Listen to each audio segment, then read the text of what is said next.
التالتة الرضا بالقليل، ترضى وإن كان رزقك قليل. في ناس كتير عندها سخط على حكم وقضاء الله. في واحد عشان الدنيا مزنقة شوية والمادة ماسكة يفضل يتلفظ بألفاظ، ودايما الناس جمع كل الرزق وحطاه في المال. هو انت تخيلك ان الرزق كله محصور في المال؟ لا، الصحة دي رزق. غيرك معاه مال ومعهوش صحة، ما عندوش صحة.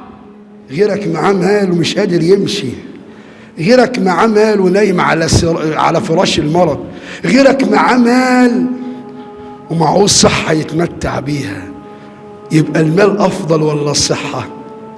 إن أنت تأكل نفسك بنفسك، إن أنت تقضي حاجتك بنفسك بدون ما يطلع على عورتك أحد. ما هي دي نعمة أنت ما تعرفش قيمتها. ما يعرفش قيمتها إلا اللي فقدها. ما يعرفش قيمة الصحة إلا اللي نايم على فراش المرض، ابنه أو زوجته أو الممرض أو الخادم أو أحد الأقارب اللي بيطلع على عورته عشان يقضي له حاجته. مش هتحس أنت؟ أسأل الله أن يعني كسرة نفس أنت مش هتعرفها. فأنت الصحة دي لا تقدر بمال.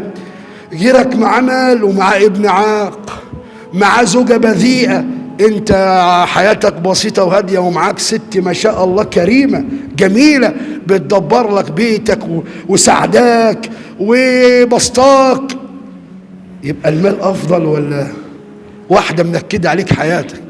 أقسم بالله أنا أعرف أصحاب الملايين ووصل لمرحلة إن هو بيكلم نفسه بسبب النكد من زوجته. نكد مع مال وابنه مدمن شغال بيه على المصحات ويسرق في مال والده ويرفع عليه السكين. بلاوي. احنا ليه دايما بنحصر الرزق في المال؟ انت ربنا منن عليك بنعم كثيرة لا تعد ولا تحصى، لأن كل واحد ربنا سبحانه وتعالى مقسم أو قسم ووزع الأرزاق بالعدل. والله بالعدل. انت ممكن يكون الدنيا معاك مزنقة وعندك ضيق في الرزق أو حياتك بسيطة، لكن معوضك في حاجات تانية. غيرك معاه مال وتلاقي عنده عجز في الولد، عجز في الزوجة، عجز في الصحة.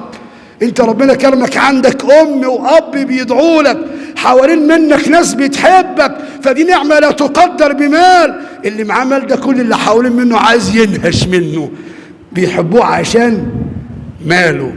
ورأيت الناس قد مالوا إلى من عنده مال، فمن ليس عنده مال فعنه الناس قد مالوا.